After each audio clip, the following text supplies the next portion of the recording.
What's going on, guys? It's Shawnee Salami, and today we are speaking with the Poleaxe for an interview in the Player Spotlight series. He is a community legend, so without further ado, let's get into his Player Spotlight interview, shall we? The Poleaxe, what's going on, man? What's going on, brother? Just happy to be here. Nice. So I was going to ask you a few questions, but first of all, I think it's only natural we start with, why do you love Poleaxes so much? Okay, so honestly for me, it's because I'm kind of a huge nerd about, like, medieval shit, right? First of all, just, like, the aesthetics, I knew right from the start with Chivalry that I was going to be a knight main, because that's always sort of my thing with these sorts of games. And, you know, a lot of people kind of associate, like, the wealthy knight in full plate using, like, a longsword, mostly because of, like, the media, Game of Thrones, Lord of the Rings, that type of shit. And to some extent it's true, but the thing for me is, like, you know, the poleaxe is like your actual no shit weapon of war, right? If you're a rich knight, like that's what you're walking into a fight with. So, you know, that's like the Ferrari of weapons for its time. So for the nerd angle, it's just like the main character of weapons to me. Like if you're in heavy armor and you want to kill someone else who's in heavy armor, poleaxe is your guy. And also, I just like the way it looks. I like the silhouette and like a lot of the little design features that go into it. Like weird as it is, I'm super into weapons, so I kind of just like appreciate the engineering behind it. That's not weird at all. I actually think that's really cool because I feel like we're on the opposite ends of the spectrums. Like people on my channel know, oh, I use the longsword because I want to feel like I'm in a movie, and then for you, it's like I want it to be super realistic. So, does any of that stuff with Chivalry 2 kind of drive you crazy then? Like how unrealistic it is with the Monty Python humor, or do you just kind of what do you like that aspect of it? I'm just curious now that I got that answer. Yeah, so I mean, you know, I don't Chivalry's never really been like a super serious kind of game, you know, like even if you watch like the promotional material when they were advertising the game and stuff, like, you know, I'm cool with realism obviously, but you know, I didn't really have like an expectation for that going in. And I mean a lot of the stuff you can do in this game is really just funny, so it's kind of, you know, whatever. It doesn't bother me unless it's something stupid like, you know, spamming barrels at people. Dude, that is such a good take because I don't mind the Monty Python humor. I wish it was a little darker, honestly. Like some of it does annoy me. That's why I was curious. But when it gets in the way of the gameplay, like someone throwing a barrel and there's nothing you can do, just being stun locked, that drives me insane. I hear you on that one. Yeah, it's really annoying. And I mean, like obviously, you know, everything is OP if it kills me, but like throwing barrels and shit really is OP because it'll stun lock you for real. I do kind of agree with you though that like it is maybe a little bit too lighthearted. Like I do think something a little darker might be cool, but you know, maybe we'll get that for a Shiv 3, who knows. Yeah. So what got you into Chivalry 2 then? Because I know, so people who are watching may not know, you've been in like that called the alpha. Like you were one of the original people that was like testing the game and stuff. With Shiv specifically, I've been in since like early alpha, like I think like the second or third alpha round they put on. But you know, I've been playing games pretty much my whole entire life. You know, I saw your showcase with Shy, and I've kind of got the same deal as him. You know, I'm 28, and I've been playing games since I was like 4 years old when my dad brought home like the first Halo game for the original Xbox, and I've kind of just been in it ever since. So I've kind of always been a nerd for the medieval stuff, but I never really liked the combat in those sorts of games until For Honor, and I got pretty deep into For Honor when it came out back in 2017. Besides Shiv, it's the only game I've put more than 1,000 hours into. But ultimately, I kind of like I ended up not being happy with how they were handling the combat. So, you know, I just went to Google and looked for games similar to For Honor to sort of help me get my fix. That led me to Shiv 1 on the Xbox. It got a console port at some point, and you know, the game was pretty dead by the time I got to it. But like I did the tutorial and a little bit of horde mode, and you know, a little bit of the servers at that point. It's kind of just full of sweat, so not that fun. But you know, like I was just hooked on the actual combat system itself. So from there, obviously, you know, what's a game like Chivalry 1? That led me to Mordhau. Mordhau, pretty much the first game I bought as soon as I got a PC. Like that was the game. I was happy to be like just a console guy up until about like 2020, and then I found Mordhau, and like I was just like, I gotta get a PC, I gotta get that game. I put about 500 hours into that, and you know, you played a bit of Mordhau yourself, so you already know what I mean when I say like that game is really unforgiving for new players, right? You know, it kind of sucks because like there's a lot to like about Mordhau, but it's way too sweaty, man, and it's kind of like the better you get at the game, the less fun you're having with it. So, you know, from there, same thing. Back to Google, like, what's a game like Mordhau? Um, that got me to the Chivalry 2 website, and they had a sign up sheet for, you know, put your email in, and you know, try, you know, it's like a raffle, I guess, for an alpha key. So I tossed my email in there, and eventually I got the invitation for the alpha, and the rest is history. That's too funny because we kind of went on a similar path then with Mordau. We were probably playing the same time, but I always had the chat turned off in that because it was vile, so I didn't recognize any names. It wasn't like now where Chivalry 2, I'm in deep enough where I just scan the leaderboard or scoreboard in a game and look like, oh, who do I know in here? But that's pretty funny because Mordau was definitely like, I think a lot of us started there that are like around our age. Like maybe we missed Shiv 1, so then we started with Mordau. But I didn't know you played For Honor. That's pretty interesting. So Yeah, I was deep into that shit. I used to like all the fucking frame data and everything, and like watching the comp players, and yeah, I was really into it for a while until I just got sick of it. you always seem to know the technical side and like the ins and outs of the mechanics. So where does that part of your brain like come from? Is that something you've always done with these games, or just games in general, or how did that become such a thing? Well, like I said, kind of like when I was playing For Honor, like I used to be really deep into all of that shit, like learning the frame data, because you know, For Honor is really a game. Like the problem that it has is kind of like everything falls into this binary system of, can you react to it or not? And if you can react to it, it's basically it's worse than trash. It's useless. It will get you killed. If you can't react to it, it's good. And then the whole game is just like, find the thing you can do that's not reactable and then spam the shit out of it. Like, just at the time, I was really into like figuring out like really all the details, like how many milliseconds does this move take, and what's the lag compensation, and all of that sort of thing. So it kind of started there with For Honor. Just in general, I learned pretty well through osmosis and watching other people's gameplay, and I've kind of just always been around good players when it comes to Chivalry 2, and you know, watch their videos demonstrating this and that, and you know, read their conversations on Discord or like in the game chat. So just stuff like that has always sort of been like in my orbit, and it's just sort of something I've, you know, just put the time in, and paid attention to, and you know, talk to people, and you kind of just you know, you work it out, because you kind of like, you go into it like you have to want to learn about it, right? Like if you don't really give a shit, you're not gonna like pick up on a lot of technical stuff. Yeah, you'll probably just be a bard running around with a lute or something, which is cool too, but you do have to kind of devote time to get good at these games for sure.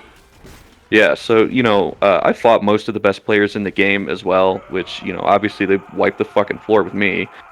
Like, if you take a learning-centered approach to fighting really good players, and you have a good grasp of like the basic mechanics, you can really absorb a lot of information just from fighting these guys, and like paying attention when they're talking about game mechanics or stuff. Because a lot of times, at least back in the day, like before private servers, when everything was like a, you know, the social servers they call them now, but those used to be the dual hangouts where all the, you know, guys like Quasi or Cryptic or Bungie, they all used to hang out there. And you could find those guys, and they'd be like talking in chat about stuff. They'd be there, they'd be like testing this thing or that thing, and yeah, I mean, you just kind of like absorb it just from being around it.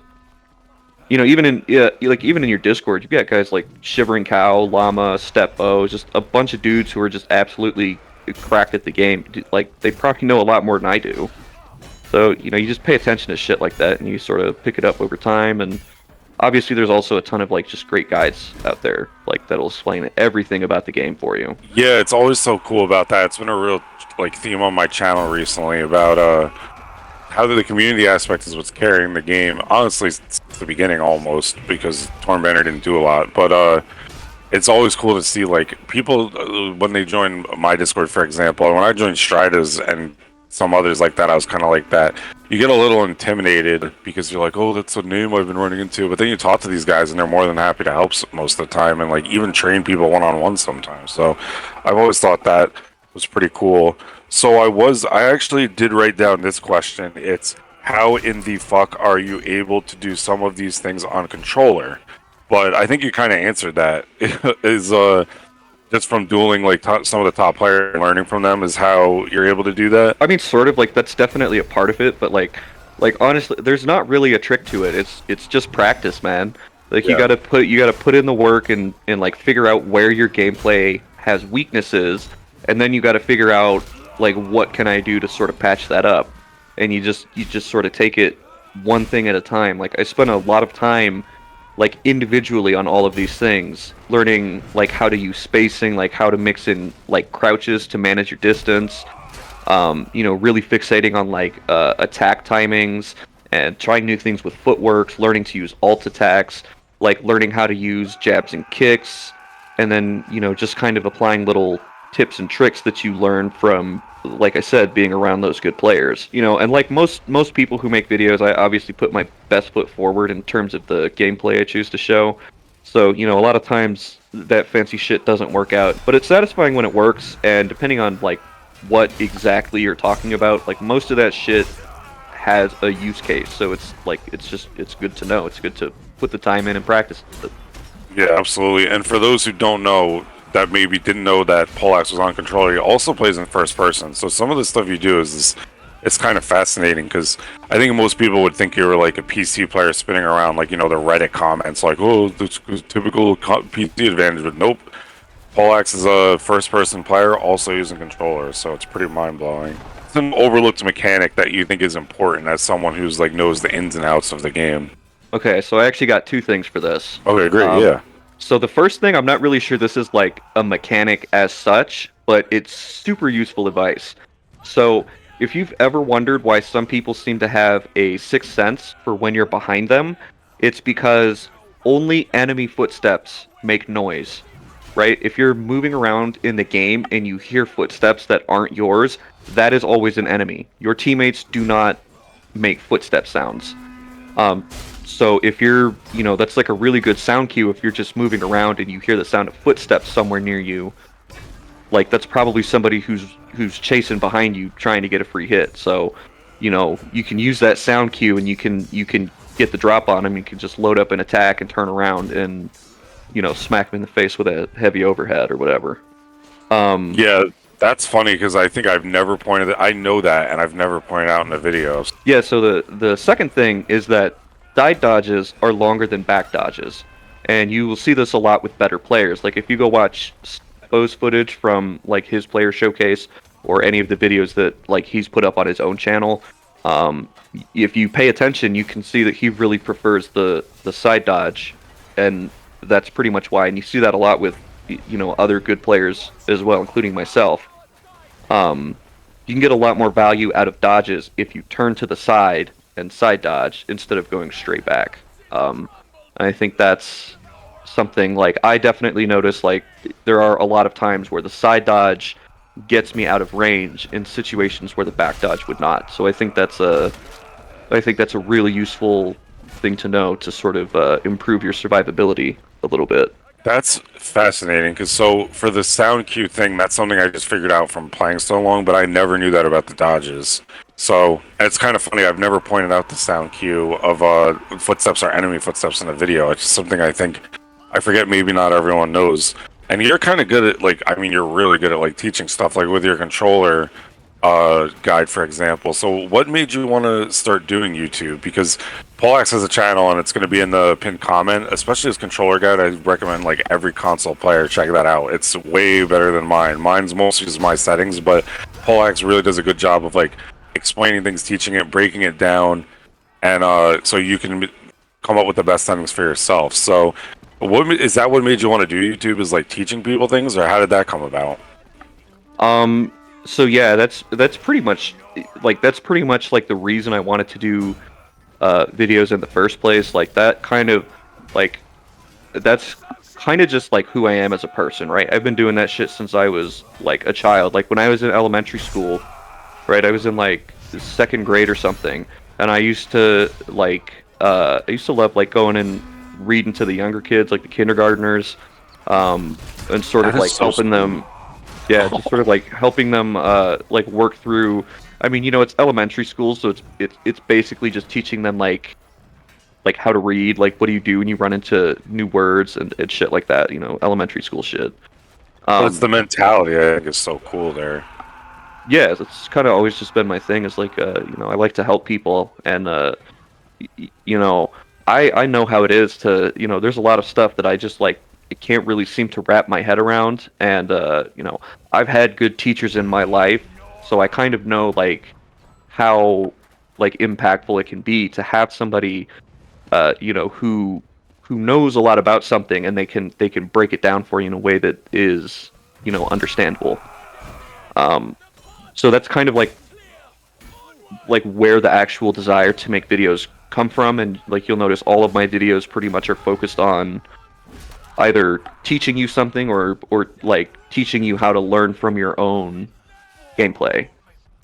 Yeah, yeah.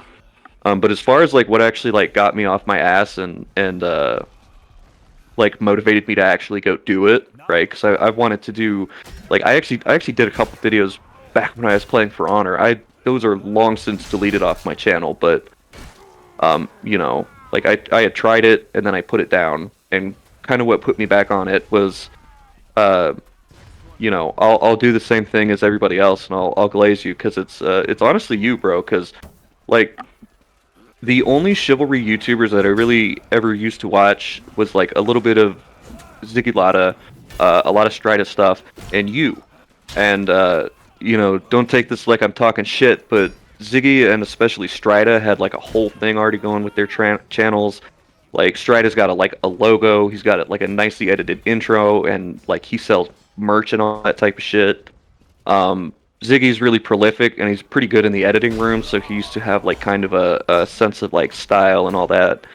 Um, and you see stuff like that and you're just like, that's so far ahead of like where I'm gonna be starting at, right? Like what is like that's something to think about trying to emulate like in a few years if you want to go that way. So then I run into you and your channel, and like you're just kind of like this real simple. It's just like it's gameplay and voiceover and a little bit of graphic editing. And then, I watched your channel become more and more successful, and I watched the unyielding start to grow, and it's kind of like, oh shit, you can make something out of doing like the simple approach, and like because I think your style of video is something that's sort of like easier to emulate, right? Like I can watch your videos and I can, like this is stuff that I can sort of do in my own way. Like it's beginner friendly. Yeah, yeah. So like that was kind of just my thing, like, channel, right? And it's like it's very, it's not super produced. It's not like god tier editing. It's just the basics. So I've talked to actually our great audio guy behind the scenes right now, Smile, about this. Is like a lot of people came in for the tips and tricks and all that because like I was like, oh, I just want to help casual players. But for you, you know like a lot of the stuff, so you can probably do like even an advanced level of it, which is cool. But you never told me that. I didn't realize that. Thank you so much, by the way. Even though you did kind of neg me, and that's okay. Just a little bit. That's what friends are for. That's all right. I love Poleaxe. So. How would you describe your play style? Kind of depends on the lobby. Like, if it's a not so great team and it's kind of obvious that you're not going to win, usually I'll try to focus on like staying alive and trying to get kills where I can, and get like a high KD. And that's not really for ego, but just because like it's good practice for the game. Because obviously you're at a really big disadvantage in lobbies like that. So if you can learn how to play around it and still perform decently or even really good, it's only going to improve your gameplay in lobbies where things are maybe a little bit more in your favor. But if it is a little bit more of a balanced game, usually I'll kind of just play like a support flex type of role. I like to just sort of hang out around the side, sort of harassing people, hitting around their block. Pick off stragglers who are diving the objective or just pushing too far. I'm usually on the lookout for teammates who might need help, like guys who are about to get killed, or like I'll come up behind somebody. You'll kick my teammate. I'm gonna come hit you, so you can't kill him. Stuff like that. A big part of what I like to do is really just sort of like try to pay attention to like the wider fight, and I kind of just focus on asking like what's the best thing I can be doing at any given moment. Like try to keep track of the overall ebb and flow of the battle, and put myself wherever I will be most useful. Right. So sometimes that's just diving the objective, or just getting around the other team to spread some damage and like make a distraction. I say this a little bit in my guides that I make, but not not every not everything you can do that's valuable to your team necessarily looks super flashy, right? If you run behind the enemy team and you do like 2 heavy slashes and you manage to hit like however many people, 4 or 5, 6 people, like even if you get killed right after, that's health they don't have. That means those guys are easier to kill for your team, even if it doesn't look fancy. So sometimes that's the thing. A lot of times what I'm usually doing is trying to spot people who want to flank, because I consider it my God-given duty to shut that shit down. Right? You don't need some fucking maniac with like a Highland sword. You don't need somebody like Shy running into your back line, right? No. No one needs that. Yeah, so I'm a pretty strong duelist. So if I can trap someone in a duel who's flanking, they're taking a side path, I'll cut them off and trap them in a duel. And usually I can kill them, unless it's guys like, Shy could probably beat me some of the time, or, guys like Sun God or Llama, like, those kinds of people who are just fucking absolutely cracked.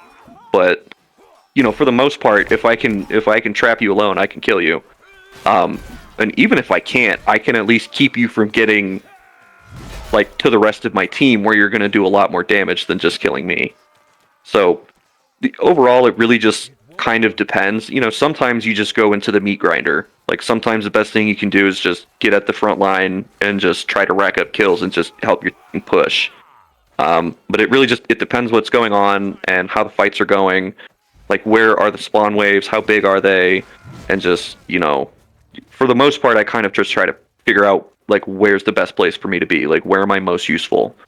The only other thing is, like, when I'm playing with friends, I'll usually, like, if I'm playing with you or somebody else, I'll usually just kind of pocket them, and then it's just, like, whatever. Like, fuck it, we ball, ride or die type shit. Yeah, that is so fun, because I always notice that when we play together, like, and I don't have the best positioning unless I'm like locked in and definitely recording or something. And Shit, me neither, brother. Poleaxe will just follow me. Like, we were playing with John Wick's pencil the other day, and we just cut down spawn wave after spawn wave, us three. It was so fun. But yeah, Poleaxe is so fun to play with for that reason. What are your favorite maps? So I'm a basic bitch. My favorite map in the entire game is Rudhelm, and it's not even close. It's funny because Rudhelm's one of the OG. That map was in like every alpha they ran, I swear to God. But yeah, I just really like it. It's like your classic city siege, right? Like, you push the siege towers, and then there's it's a pretty long push, like, through the actual city. You burn the camp, you go through the city. So, like, I think it's cinematic and it's fucking cool. And, I don't like siege engines, but Rudhelm's not that bad about it. Yeah, and I think most people do like that one the most. And I think it's a good answer, because they strayed away with that. I've said this in videos. They've strayed away with it with Tenosia, but we're not complicated. Just give us sieging a town or a castle. Let us do all that stuff. I don't know why they got away from that a little bit, but it's funny because it's funny because I used to say when Tenosia first came out, because Bodwin was one of the maps. Bodwin is basically Rudhelm, but they they fucked it up because they put too many fucking siege engines everywhere, right? Like, the first 2 objectives are just fucking absolutely terrible. And then you have 2 capture objectives in a row, and then it's just the bombs, and it's just like it's literally like it's basically Rudhelm without the VIP, and you fucked it up. Yeah, you're right. I didn't even think of that. It kind of is similar. But On that end? What are your favorite objectives then? They don't have to be map specific. Like it doesn't have to be Red Helm, but what are your favorite like? Let me rephrase that. What are some of your favorite objectives? It doesn't have to be Red Helm though. Like just across all the maps. What are your favorite objectives? probably Dark Forest, where you knock down the gates. I usually don't like siege engines. I don't really think anybody does, except the people who use them. But yeah. But it's not that bad on Dark Forest because the Agatha catapult's usually focused on one of your catapults, and your catapults are hopefully focused on the gate and not just fucking throwing shit all over the place, which people sometimes do because they're trying to pad out their score. But I just think like the overall area is just really cool. Like this big battlefield, and there's like the palisades are up, and you have like the carts that you've been escorting. The whole rest of the map. They all kind of spread out on the battlefield. It's just also really conducive to my playstyle, right? Poleaxe is not really a weapon that excels at like those big frontline meat grinders, like Lionspire, Town Square, or like any of the bridge objectives. Really, like that's not really the sort of situation I typically want to be in. So like I like those big spread out objectives. And Dark Forest, like the battlefield area before the Duke, is just really cool. Also, obviously, Red Helm, the first stage with the siege engines. There's just like a fun back and forth, like rotating between the two towers as the as the spawn waves kind of push the teams left and right. But yeah, I just like those big open areas where you can kind of like spread out a little bit more, and it's like there's more smaller fights happening, because those are typically situations where I can be more useful. It also typically means like I get killed less. Yeah, and you use one weapon, so you got to think about it like that too. Yeah, I mean, like it does kind of make sense with all the stuff you're saying about like how cerebral you are, like looking for people flanking and seeing the ebb and flow of the battlefield instead of just throwing yourself on a bridge, basically. Well, I mean, to be fair, sometimes sometimes it's just fun to just get stuck in and just like jump, like run into the spawn wave and just fucking get fucked up. But absolutely, like sometimes, like anybody else, like I have times I'll just turn my brain off and play like a fucking idiot. Yeah.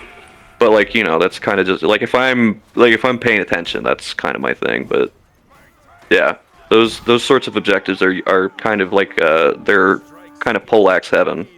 What is one thing you would add to the game? I would say, like if I wanted to get real freaky with it, I would say remove the bonus damage system for how weapons work and replace it with damage resistance. I think that's something that Mordhau really got right. For as much as I fucking hate that game, the way that they handle damage and its relationship to armor, I think it works pretty good. And so, I mean, think of it like this. In the Chivalry system, the logic is basically that if you swing a mace at my head, it hurts me less if you hit my bare, unprotected skull than if I put on a fucking metal helmet. And that doesn't, like, I'm not asking for ultra realism, but like it should at least make logical sense. Like how does my fucking bare head take 40 damage from a mace, but I put on a helmet and now it takes 60? Yeah, for those who didn't play Mordhau, there was like an armor system. So I could be explaining this wrong, but you would get like you would get perk points, and you would put a lot of them into how much armor you were wearing.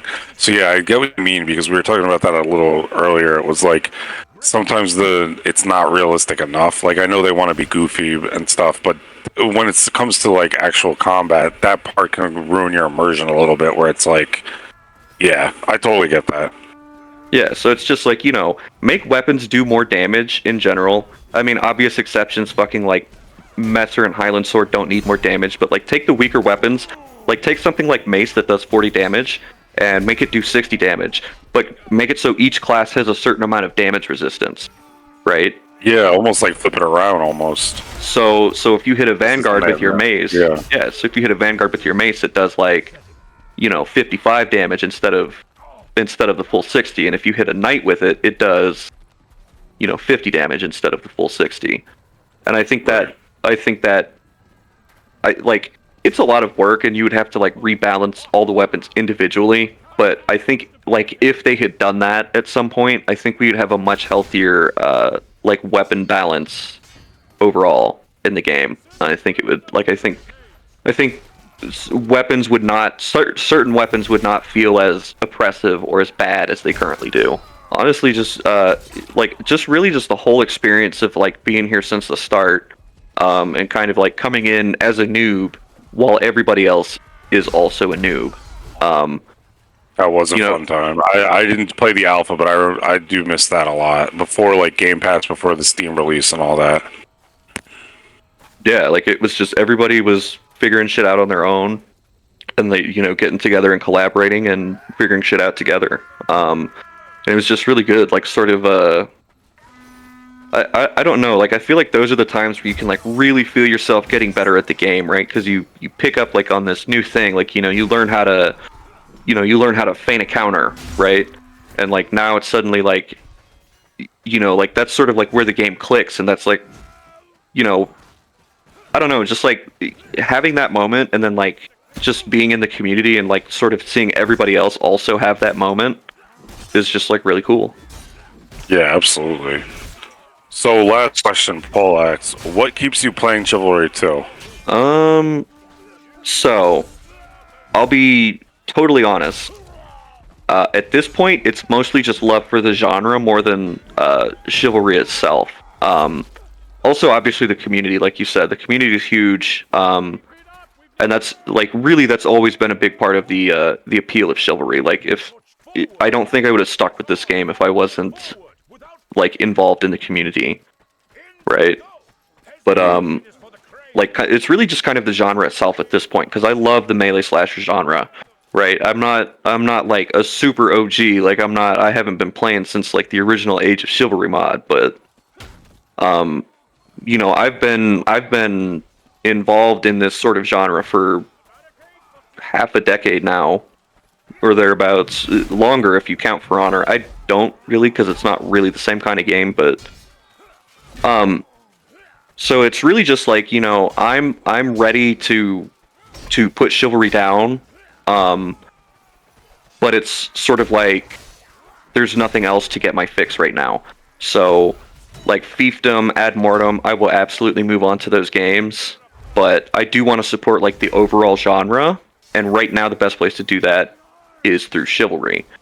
And just sort of being in that community and sort of becoming a name that people know, so that you can sort of, like you use your channel to sort of push fiefdom a little bit. Um, and of course, obviously, you also had the Mangle Dragon tourney that just happened a couple weeks ago, which was sponsored by the fiefdom devs.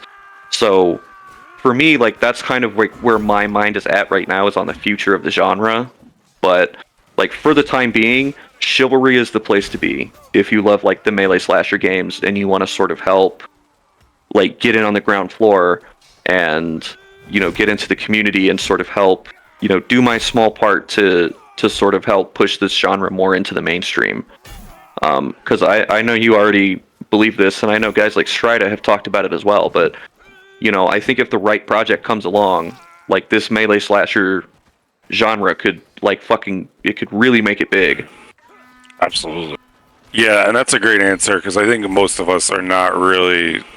We like Chivalry too. We liked our time with it, but I think most people do feel a similar way. Well, thank you, Poleaxe, for joining us. And again, guys, definitely check out his YouTube because he's a lot smarter than me and does a similar thing. So definitely check out Poleaxe's YouTube in the pinned comment, and definitely if you're a console player as well, because his controller guide is second to none. Don't even watch mine; watch his. So yeah, thanks for having me on, brother. It was a good time, and I'm hoping I'll see you on fiefdom when it comes out, and I hope you get a fucking PC so I can see on Ad Mortem as well. So again, a big thank you to the Poleaxe for joining us, and his YouTube is in the pinned comment. Definitely check him out. He's going to be around here for a while for the future of the genre. And I love you guys. I'll see you in the next one. So like that was kind of just my thing. Like if fucking Shawnee Salami can do it, I can sure as hell do it.